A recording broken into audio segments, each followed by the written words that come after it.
आगे आपके types of matrix. तो इसमें हम मैट्रिक्स की टाइप्स के बारे में पढ़ेंगे कि मैट्रिक्स कितनी तरह की होती हैं। जैसे फर्स्ट है आपकी रो मैट्रिक्स, एक ऐसी मैट्रिक्स जिसके अंदर सिर्फ और सिर्फ एक ही रो हो, ऐसी मैट्रिक्स को बोलेंगे रो मैट्रिक्स, जैसे कि मैंने ये लिख के दिखाई है।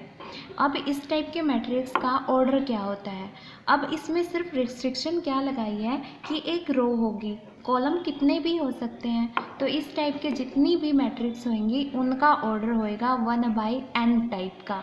यहाँ पे n होएगा नंबर ऑफ कॉलम, कि एक हुआ तो 1/1, 2 हो गए तो 1/2, 3 हो गए तो 1/3, इस टाइप से। ओके, आगे है कॉलम मैट्रिक्स।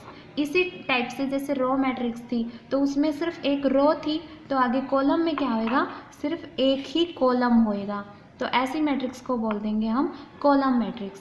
और जैसे पहले पढ़ा हमने इसी टाइप से यहाँ पे भी रिस्ट्रिक्शन है, वो सिर्फ कॉलम पे है, रो कुछ भी हो सकती है। तो इस टाइप की जो जितनी भी मैट्रिक्स होंगी उनका ऑर्डर होएगा n/1, where n is number of row. Okay, next is rectangular matrix. एक ऐसी मैट्रिक्स, मान लो किसी का मैट्रिक्स का ऑर्डर दे रखा है m/n, और जहाँ पे m और n इक्वल ना हो तो ऐसी मैट्रिक्स को बोलेंगे हम rectangular matrix.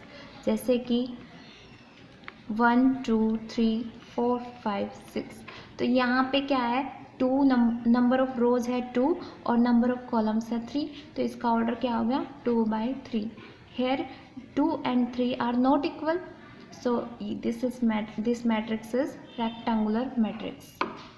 Next is square matrix. जैसे कि नाम से ही है स्क्वायर, तो इसका मतलब क्या है कि मान लो ऑर्डर m/n है ना, तो अगर m और n इक्वल हैं तब हम इस तरह की मैट्रिक्स को बोलेंगे स्क्वायर मैट्रिक्स। और इस तरह के मैट्रिक्स के ऑर्डर के लिए हमें m/n जैसे n/n लिखना ज़रूरी नहीं है, इस तरह की मैट्रिक्स को बोलेंगे हम स्क्वायर मैट्रिक्स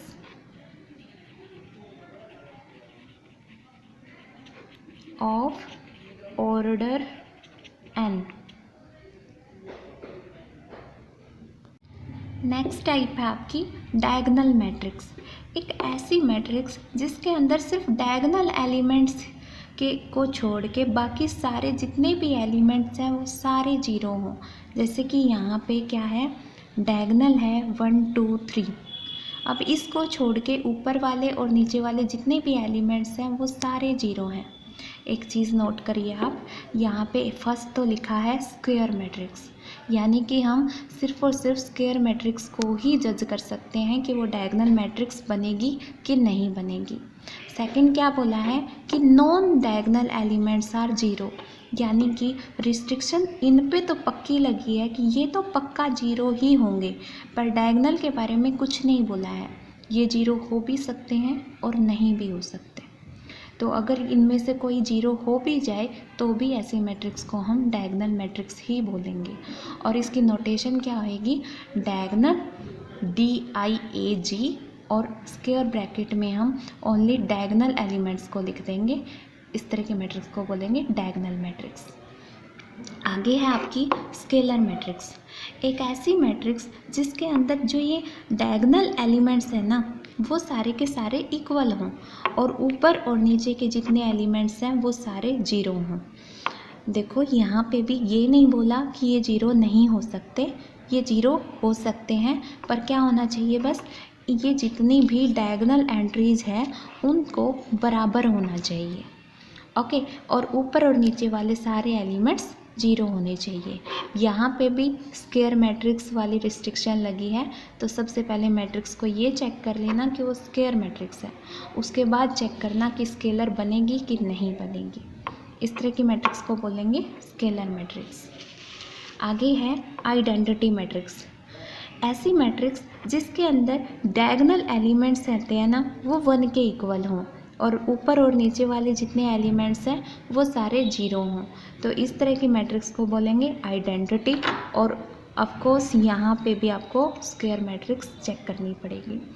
अब इसकी नोटेशन, इसको डिनोट करते हैं IN से, where N is order of the matrix. जैसे कि हम यहाँ पे बात कर रहे हैं तो मैंने ये 3/3 की लिखी है। जैसे यहाँ पे 3 ही रो हैं, 3 ही कॉलम है, तो ये 3/3 की मैट्रिक्स हो गई, तो इसको हम डिनोट करेंगे I3 से। ऐसे ही अगर मान लो 4 रो और 4 ही कॉलम होते तो हम लिख देते I4। Okay, next is triangular matrix.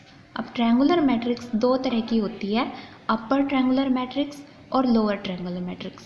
जैसे कि इसमें भी सबसे पहले तो स्क्वायर मैट्रिक्स देखनी है, उसके बाद हम देखेंगे कि सबसे पहले उसका डायगोनल नोट कर लो मैट्रिक्स का, जो भी आपके पास है। डायगोनल नोट किया, अगर आपके पास नीचे 0 बन रही है और ऊपर आपके पास ऐसी ट्रायंगल शेप बनती है तो उसको बोलेंगे हम अपर ट्रायंगुलर मैट्रिक्स। और इसी तरह मान लो कि डायगोनल बनाने के बाद आपके पास नीचे ट्रायंगल बन रही है और ऊपर सारी 0 हैं, तो इस तरह की मैट्रिक्स को बोलेंगे लोअर ट्रायंगुलर मैट्रिक्स। और इसमें भी आपको स्क्वायर मैट्रिक्स चेक करनी है। आगे है जीरो मैट्रिक्स। इसमें कुछ नहीं देखना, एक ऐसी मैट्रिक्स जिसके अंदर सारी की सारी एंट्री 0 हो, तो उसको बोलेंगे जीरो मैट्रिक्स। जैसे कि इसमें आपके पास स्क्वायर, रेक्टेंगुलर, किसी भी टाइप की मैट्रिक्स हो सकती है, तो बस सारी 0 होनी चाहिए। तो अगर ऐसे आपके पास टाइप की मैट्रिक्स है तो उसको बोलेंगे जीरो मैट्रिक्स। अब तक हम जो बात कर रहे थे वो कर रहे थे ओनली एक मैट्रिक्स की। आगे जो 2 टाइप हैं वो आपके पास हैं कि आपके पास कम से कम 2 मैट्रिक्स होनी चाहिए। तो इसमें पहले है कंपेरेबल मैट्रिसेस। कंपेरेबल मैट्रिसेस, हम सबसे पहले कोई भी 2 मैट्रिक्स लेंगे, उनको हम कंपेरेबल बोलेंगे अगर उनका कोरिस्पॉन्डिंग ऑर्डर इक्वल होएगा। कोरिस्पॉन्डिंग ऑर्डर कैसे, कि मान लो कि एक का ऑर्डर है m/n, एक का ऑर्डर है p/q, तो m तो बराबर होना चाहिए p के और n बराबर होना चाहिए q के। यानी नंबर ऑफ रो फर्स्ट की नंबर ऑफ रो सेकंड की बराबर हो, ऐसे ही नंबर ऑफ कॉलम फर्स्ट के और नंबर ऑफ कॉलम सेकंड के बराबर हो। इसका एक एग्जांपल भी दिया है मैंने। जैसे कि आपके पास है 1 2 3 4, 1 2 4 5 6 7, तो इसमें इसका ऑर्डर है 2/2, इसका ऑर्डर है 2/1 और इसका ऑर्डर है 2/2। तो हम यहाँ पे मैच करेंगे कि इन दोनों मैट्रिसेस का जो ऑर्डर है 2/2 2/2, ये दोनों इक्वल हैं, तो इसलिए ए और सी मैट्रिक्स है ना वो आपकी कंपेरेबल मैट्रिक्सेस है और जो बी है वो इनसे अलग है। आगे हैं इक्वल मैट्रिसेस। ये मैट्रिसेस भी ऐसी ही हैं कि हमें 2 मैट्रिसेस के बारे में बात करनी है। अब इसमें क्या करेंगे, हम 2 मैट्रिसेस उठाएंगे ऑफ सेम ऑर्डर, उनका ऑर्डर सेम होना चाहिए, तो उनको हम इक्वल मैट्रिसेस बोलेंगे अगर उनके जो कोरिस्पॉन्डिंग एलिमेंट्स हैं वो भी इक्वल हों। जैसे कि मेरे पास मैट्रिक्स दे दी कोई भी 1 2 3 4, अगर मैं इसको लिखती हूँ किसी और मैट्रिक्स के इक्वल, जैसे एलिमेंट्स हैं A B C D, तो सबसे पहले तो इनके जो ऑर्डर हैं कोरिस्पॉन्डिंग 2/2 2/2 ये इक्वल होने चाहिए, और फिर इनके एलिमेंट्स इक्वल होने चाहिए। जो 1 है, यहाँ पे मैंने A लिखा है, तो जो A है ना जो वो आपका 1 के इक्वल होएगा, B आपकी 2 के इक्वल होएगी, C आपकी 3 के इक्वल होएगा और D आपका 4 के इक्वल होएगा।